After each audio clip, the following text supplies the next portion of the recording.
विभीषण का श्री राम की शरण में आना।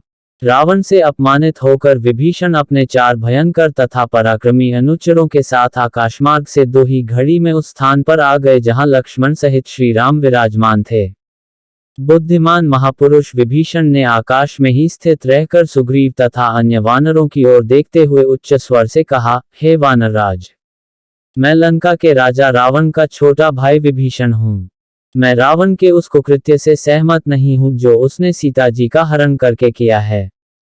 मैंने उसे सीता जी को लौटाने के लिए अनेक प्रकार से समझाया, परंतु उसने मेरी बात न मानकर मेरा अपमान किया और मुझे लंका से निष्कासित कर दिया।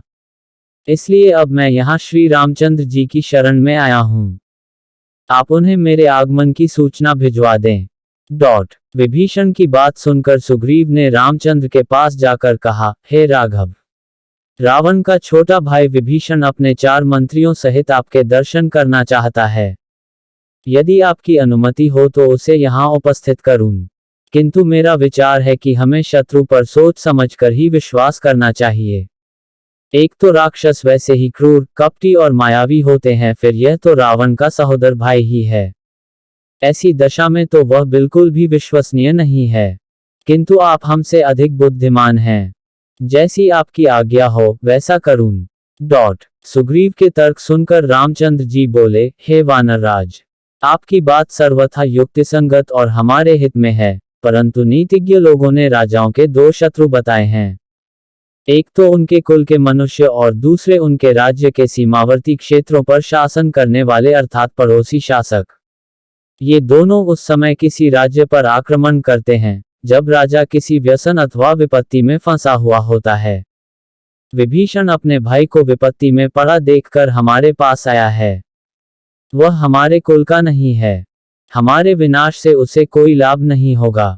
इसके विपरीत यदि हमारे हाथों से रावण मारा जाएगा तो वह लंका का राजा बन सकता है।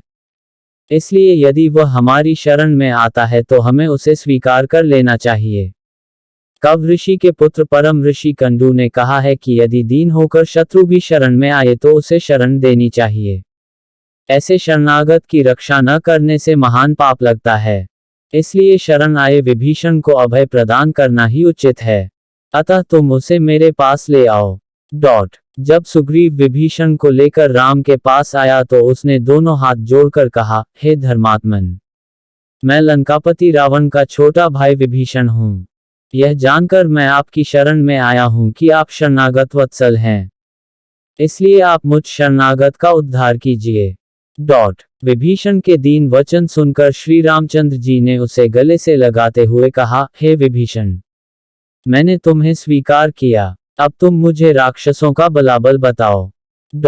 श्री राम का प्रश्न सुनकर विभीषण बोला, हे दशरथ नंदन, ब्रह्मा से वर पाकर दशमुख रावण देव, दानव, नाग, किन्नर आदि सभी से अवध्य हो गया है।